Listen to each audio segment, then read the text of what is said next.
સ્વામી તમારી ચા. ડબ્બો કોણ ખોલશે? જી સ્વામી. ઓય એસી ચાલુ કર, બહુ ગરમી લાગે છે. જી સ્વામી.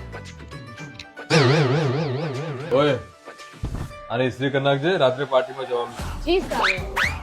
સ્વામી તમારો શર્ટ. હાસુ ઇસ્ત્રી કરી ચાવી કરવાની એટલે પાછું માફ કરના Swami. Time out, time out. નહીં યાર, બહુ જ મજા આવતી છે. હવે રિયાલિટીમાં પાછો આવી જાય. એસી ઇસ્ત્રી બધું બગડી ગયું છે. અત્યારે સેલ્સ ઇન્ડિયામાં 22 સપ્ટેમ્બરના દિવસે બિગેસ્ટ સેલ એવર એવો બર્થડે સેલ ચાલી રહ્યો છે. તો બધું જઈને લેતો હોય. જા. યાર આ પાછી ખર્ચો કરાવશે યાર. ખર્ચો નહીં, મોટા ડિસ્કાઉન્ટ નો મોટો ફાયદો કે આઈફોન 16 જીતવાનો મોકો પણ મળશે. ફોન જીતવાનો મોકો?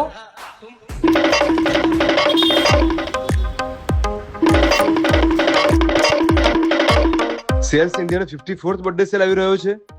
હા એ સાચી વાત છે. ઓન 22 સપ્ટેમ્બર અમારો સૌથી મોટો સેલ છે. સાચે બહુ મોટી ઓફર્સ અને ડિસ્કાઉન્ટ છે. અમે સાંભળ્યું છે કે આઈફોન 16 જીતવાનો પણ મોકો છે. હા બિલકુલ. તો આપણો કંઈ કરવાનું યાર, પહેલા શોપિંગ કરું તો ચાન્સ સુધી નહીં જાય. એવું ના હોય સર. 22 તારીખના રોજ આવજો. તમને એ દિવસે મોટા ડિસ્કાઉન્ટ અને જો લક હશે તમારું તો તમને આઈફોન 16 જીતવાનો પણ મોકો મળી શકે છે. એક જ દિવસનો પણ બિગેસ્ટ સેલ એવર છે આ સેલ્સ ઇન્ડિયાનો બર્થડે સેલ. હું તો મિસ નથી કરવાનો, તમે પણ ના કરતા. 22 સપ્ટેમ્બરના બધા પ્લાન પોસ્ટપોન કરી આવી જજો સેલ્સ ઇન્ડિયામાં.